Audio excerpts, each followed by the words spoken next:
Bonjour à tous et bienvenue dans la troisième partie de Depuis le bureau. Donc aujourd'hui je vais aborder un sujet que vous avez été beaucoup à me demander, c'est quel type de méthode feeder utiliser selon les conditions. Donc pour cela je vais utiliser les produits de la gamme Preston que j'utilise toute l'année, mais vous inquiétez pas, vous allez pouvoir l'adopter avec les produits d'autres marques que vous utilisez. Vraiment dans toutes les marques on retrouve à peu près les mêmes types de feeder. Donc le premier type de feeder que je vais vous présenter c'est le plus populaire, donc c'est ce qu'on appelle un flat method feeder, donc un méthode feeder plat. Donc qu'on utilise avec un moule pour mouler ses appâts dessus. Donc c'est rien de plus simple qu'une assiette plate avec des petits rebords à l'intérieur pour bien centrer votre appât et aussi avoir un bon maintien de votre amorce. Donc ça c'est un type de méthode feeder qu'il faut réserver aux pêches en eau peu profonde, on va dire 2 mètres, 2 mètres 50 maximum. L'autre avantage c'est que c'est une action de pêche rapide. Ça arrive au fond de l'eau et toute votre amorce et vos pelets se diffusent autour avec votre rêche au milieu. Donc c'est réservé pour les pêches faciles, rapides, quand on a une touche qui intervient assez rapidement. Deuxième type de feeder, le banjo feeder. Donc les types de banjo feeder. Donc c'est les feeders avec un rebord. Donc c'est une assiette avec des rebords. Donc on peut le remplir à la main si on veut alimenter avec des petites quantités d'amorce ou alors avec l'aide d'un moule si on veut apporter plus d'èche.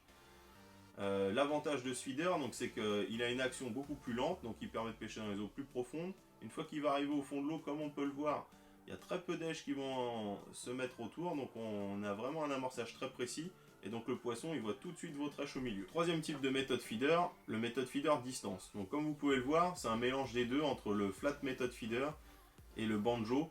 Donc il présente un avant avec un rebord et aussi deux petites côtes pour bien tenir votre amorce. Donc c'est un feeder qui est réservé pour les pêches à longue distance et dans des profondeurs jusqu'à 3-4 mètres d'eau parce qu'il propose une bonne protection de votre amorce et aussi il permet de bien la serrer dessus.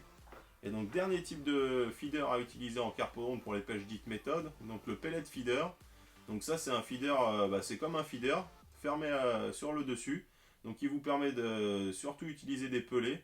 Et autre particularité, c'est qu'on peut aussi l'utiliser avec des pellets un peu plus gros, sachant que les méthodes feeder en général on est limité avec des pellets de 2 mm voire quelques 4 mm à l'intérieur. Là on peut l'utiliser avec des 4 mm sans souci, il n'y a pas de problème, ils vont s'extraire rapidement.